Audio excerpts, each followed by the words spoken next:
Il-politika ta' negattività u iżolament tal-kap tal-oppożizzjoni Simon Busutill komplet toħroġ fil-beraħ, meta waqt laqa politika f'Ħaż-Żebbuġ l-istess kap tal-oppożizzjoni infex f'attakki kontra l-gvern u l-istituzzjonijiet tal-pajjiż.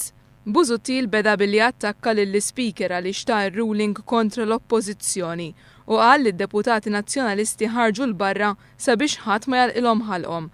Il-kap nazzjonalista sostna li fil-każ ta' John Dalli kien hemm intħil politiku. Iżda minkejja li Busuttil qal li din l-akkuża hija waħda motivata, għal darb'oħra huwa naqas milli jissostanzja l-allegazzjoni li jagħmel u ammetta li din l-akkuża hija fil-fatti bbażata fuq il-konklużjonijiet tiegħu. Imbagħad inti tibda tagħmel 1 + 1 u tasal għal konklużjoni. Dawn huma affarijiet serji ħafna. Mal-lista tal-attakki fuq il-gvern illum kien imiss lill-Ministru ta' Għawdex Anton Refalo. Skont Simon Busutill u l-Viċi Kap Nazzjonalista Mario De Marco, il-Ministru ta' Għawdex għandu jirriżenja minħabba illi huwa kien għamel telefonata lil Go Channel wara li vapur tagħha kien ħalla passiġġieri l-art minkejja li kien vojt.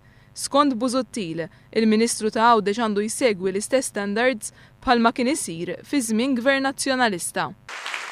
Minant Gvern Laburista għandna nippretendu l-istess standard. Matul id-diskorsi li għamlu d-diriġenti tal-Partit Nazzjonalista f'Ħaż-Żebbuġ spikkat il-politika negattiva li l-Partit Nazzjonalista issa ilu jadotta xhur sħaħ b'attakki kontinwi fuq l-individwi u lingwaġġ dispreġjattiv.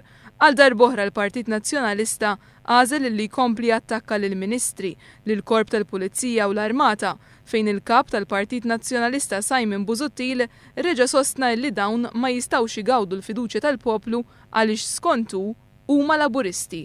F'Ħaż-Żebbuġ tkellem ukoll David Kaza, illi ftaħar illi sejjer jgħid lill-Ewropa illi mhux qed tgħinha biżżejjed fejn tidħol l-immigrazzjoni irregolari.